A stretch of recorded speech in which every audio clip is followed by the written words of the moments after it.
पलवल हरियाणा कांग्रेस प्रदेश अध्यक्ष चौधरी अभियान ने बीजेपी सरकार पर निशाना साधते हुए कहा कि आज भाजपा के राज में हर वर्ग दुखी है। बाढ़ को रोकने के लिए प्रदेश सरकार द्वारा कोई व्यवस्था नहीं की गई है। 29 पूर्व विधायक सहित सैकड़ों बड़े नेता बीजेपी, जेजेपी और आम आदमी को अलविदा कहकर कांग्रेस पार्टी में शामिल हुए हैं और इस बात को कह सकते हैं कि कांग्रेस पार्टी की हरियाणा प्रदेश में लहर नहीं बल्कि आंधी चल रही है।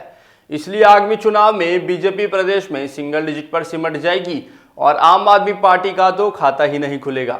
अभियान ने इस दौरान दिल्ली और पंजाब के सीएम पर भी जमकर निशाना साधा। आइए दिखाते हैं हमारे सहयोगी की न्यूज़।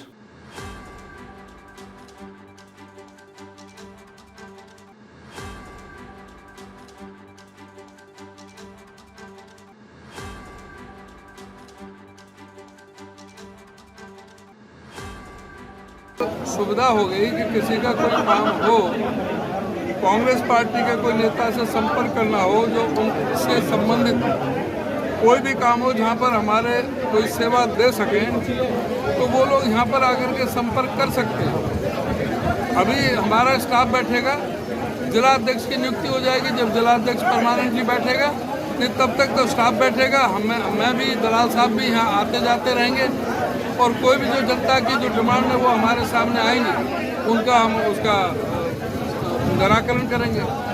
यह समझे कि कांग्रेस ने चुनाव की हुंकार भर दिया आज से। चुनाव की हुंकार भर दिया आज से।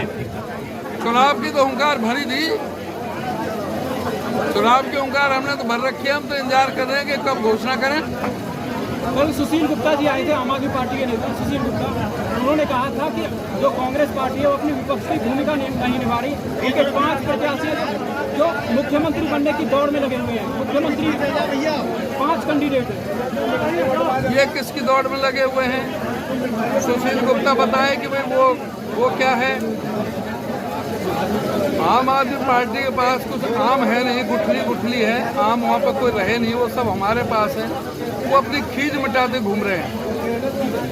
वो कह रहे हैं कि हमारे यहाँ 5 मुख्यमंत्री तो हैं, उनके यहाँ तो एक भी नहीं है। उनका कहना कि वो आपस की लड़ाई में लड़े हुए हैं। प्रदेश की जनता का कोई लेना ये नहीं है। मुख्यमंत्री होना ये इस बात का संकेत है कि सरकार कांग्रेस की आ रही है, बीजेपी जा रही है। वो कह रहे हैं कि आपस की लड़ाई में लड़ रहे हैं। कोई आपस की कोई लड़ाई नहीं है। इतनी जबरदस्त रैली अभी हुई है, विपक्ष आपके समक्ष सारे रिकॉर्ड तोड़ दिए। इससे पहले फरीदाबाद में हुई थी, फतेहाबाद में हुई, यमुनानगर में हुई। सब जगह हमारे 8 लोकसभा क्षेत्रों में हम कर चुके हैं।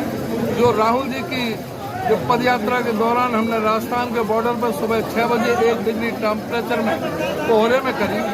फिर हमने पानीपत में लाखों की संख्या में इतनी विशाल रैली की। जो राहुल जी की यात्रा में लाखों जो जनमानस उमड़ करके आया, वो अपनी बात इस बात का संकेत। और 1 साल के दरमियान 29 पूर्व विधायक, जिसमें 6 आम आदमी पार्टी के भी हैं, 29 पूर्व विधायक आम आदमी पार्टी से, भारतीय जनता पार्टी से, जेजेपी से टूट करके हमारे साथ में जुड़े हैं। सैकड़ों जो बड़े नेता हैं, जो उनके राष्ट्रीय स्तर के और उनके प्रदेश स्तर के जो बड़े नेता हैं, जो जिलाध्यक्ष हैं, वो हमारी पार्टी में शामिल हुए हैं। तो ये इस बात का संकेत है कि कांग्रेस की हरियाणा प्रदेश में लहर ही नहीं, आंधी चल रही है। और ये बीजेपी सिंगल डिजिट में सिमट जाएगी और आम आदमी को गोल अंडा मिलेगा गुठली पाम की। बाढ़ पर भी राजनीति हो रही है हरियाणा में, अलग अलग बयानबाजी हो रही है बाढ़ के लेकर भी। क्या कहोगे आप? बाढ़ का जहाँ तक है संबंध, ये तो ठीक है कि कुदरत का कहर है और उससे कोई भी सरकार हो वो अछूती नहीं रहती। लेकिन साथ साथ हमारी मानवीय सरकार की भी गलतियां हैं। उनमें सबसे बड़ी गलती है इलीगल माइनिंग, जो अवैध माइनिंग हो रही है, जो हमारी ठोकरें लगी हुई हैं।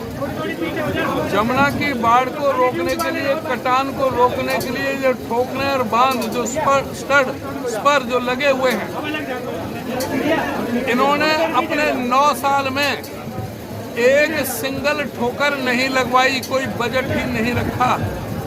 जो ठोकरें लगी वो हुड्डा साहब के कार्यकाल की लगी हुई हैं। जो बांध बने थे वो उनके समय के बने हुए हैं या पहली सरकार द्वारा बने हुए, हमारे जो पहली जो सरकार नहीं है। इन्होंने इस तरफ कोई ध्यान नहीं दिया और उसका परिणाम है कि जो यमुना में कटाव हुआ, जो कि इतनी भयावह जो ये स्थिति बनी, और जो इलीगल माइनिंग है उसकी वजह से इलीगल माइनिंग करने के लिए यमुना में ये वहाँ बहुत गहरे गहरे जो कर दिए गए हैं गड्ढे, उसका भी एक कारण है। और दूसरी, नालों की सफाई नहीं हुई, नदियों का मैं उधर गया था यमुनानगर जिले में, कुरुक्षेत्र में, करनाल जिले में मैंने दौरे किए सारे बाढ़ग्रस्त एरिया में। बिलासपुर से लेकर के बबैन तक सारा जो ना पानी पानी, घरों में बंद होकर के रह गए लोग। जो वहाँ पे सरस्वती नदी है, चितंग नदी है, जो रॉक्सी नदी है, जो पथराला नदी है, जो सोम नदी है, उन सब की ना की सफाई ना होने की वजह से, और जो दादूपुर नलवी जो नहर थी, जो हुड्डा साहब ने बनाई थी 50 साल से, जो मांग चल रही थी उस इलाके की, उस नहर को इन्होंने डी नोटिफाई कर दिया, जिससे किसानों ने वो समतल कर दिया, आगे दरवाजे गेट बंद कर दिए, जिसकी वजह से पानी रुक गया, पानी खड़ा हो गया, जिसकी वजह से वो फ्लड का जो मुख्य कारण बने। तो ये जो बाढ़ जो है, इसमें कुदरत का कमी थोड़ी है, ये तो हमारी है कि हमने कोई नालों की सफाई नहीं करवाई। उनमें अगर जो दादूपुर नलवी नहर होती तो ये उस इलाके की जमुना के साथ वालों को छोड़ के उसमें बाढ़ नहीं आती, और जमुना के किनारे इलीगल माइनिंग नहीं होती तो इतना नुकसान नहीं होता। उदयभान जी, सुशील गुप्ता ने कहा कि ये भारतीय जनता पार्टी की साजिश है बाढ़ को लेकर के। उन्होंने हथनीकुंड बैराज से जो पानी छोड़ा है वो एक साजिश के तहत छोड़ा है। अब इसी से तो पता लगता है, जो चौथी पास राजा की बात करता है, जो IIT पास व्यक्ति है, उसे ये ज्ञान नहीं है कि जो हथनीकुंड बैराज है वो बैराज है, ना कि डैम है। डैम नहीं है, वो बैराज है। उसकी कैपेसिटी 1 लाख क्यूसेक तक है। उसके बाद तो अगर वो पानी नहीं छोड़ा जाएगा तो बैराज उड़ जाएगा और सैकड़ों गांव बह जाते पानी में। इसलिए पानी तो वो छोड़ना पड़ेगा, और उन्हें ये भी पता होना चाहिए, अरविंद केजरीवाल को और सुशील गुप्ता को, कि हथनीकुंड बैराज से जो दिल्ली तक पानी आने में 220 किलोमीटर का सफर हरियाणा में से होता है। कोई ये नहीं चाहेगा कि मेरा हरियाणा डूब जाए, उनका ये कहना हरियाणा में नुकसान हो जाए। ये जो कहना, मैं इस बात को सही नहीं मानता।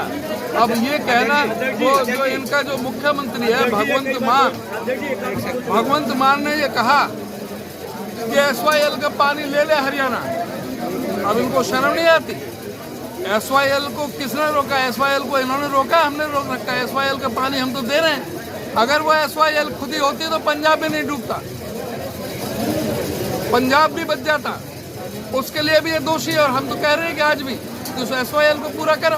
अध्यक्ष जी, आप कह रहे कांग्रेस की आंधी है, लोकसभा की 10 की 10 सीटें बीजेपी जीत देती, कांग्रेस एक भी सीट नहीं जीत पाएगी।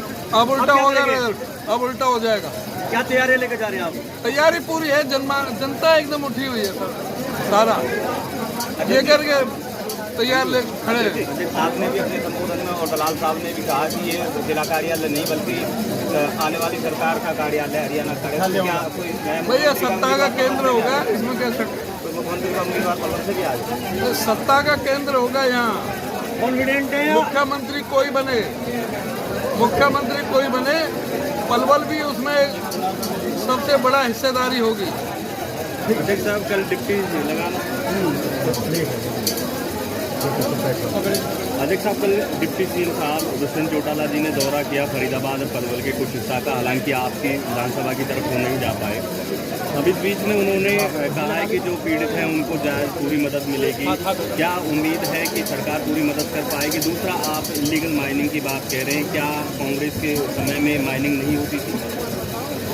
इस तरह से नहीं होती, ये अगर नहीं था, बिल्कुल भी नहीं था।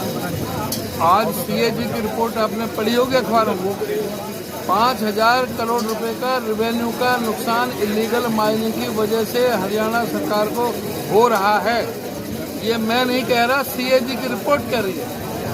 CAG की रिपोर्ट कह रही है कि फरीदाबाद नगर निगम से एक व्यक्ति, जो ठेकेदार जिसकी 5 फर्में थी, जिनका एक ही पता था, एक ही पैन नंबर था, एक ही टेलीफोन नंबर था, अलग अलग 5 फर्मों के नाम से 200 करोड़ रुपए का घोटाला करके 200 करोड़ रुपए निकाल लिए और कहीं कोई काम नहीं हुआ।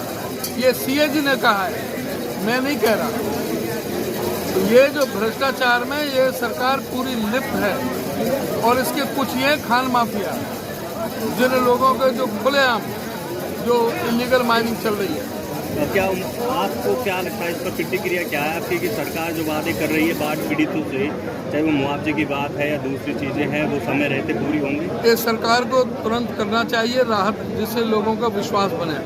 जो विश्वास उठा पड़ा है सरकार से, वो विश्वास कायम करने के लिए तुरंत घोषणा करे कि जो फसल जो खराब हो चुकी है 100% 40,000 रुपये प्रति एकड़ के हिसाब से मुआवजा दें। जहाँ जरूरत है दवाइयों की, ये बाढ़ का पानी उतरते ही जो गर्मी पड़ेगी ये सड़ेगा पानी, इनमें बीमारियां के कीटाणु पैदा होंगे, इलाके में बीमारी फैल सकती है। उसके लिए सचेत रहना चाहिए सरकार को, दवाइयों का डॉक्टर का इंतजाम करें। जहाँ पर जो गांव घिरे हुए हैं बाढ़ के पानी से, वहाँ हेलीकॉप्टर से खाद्य सामग्री पहुँचाएं। सबसे भारी जो नुकसान हुआ है वो पशु चारे का हुआ है। पूरी तरह से पशु चारा खत्म हो गया है। जो बोंगे बिटोरे जो थे वो खत्म हो गए। बोंगों में जो भूसा था वो भूसा सड़ गया, वो काम का भी नहीं रहा। कुछ बह गए, कुछ सड़ गया। तो पशु चारे का तुरंत व्यवस्था की जाए।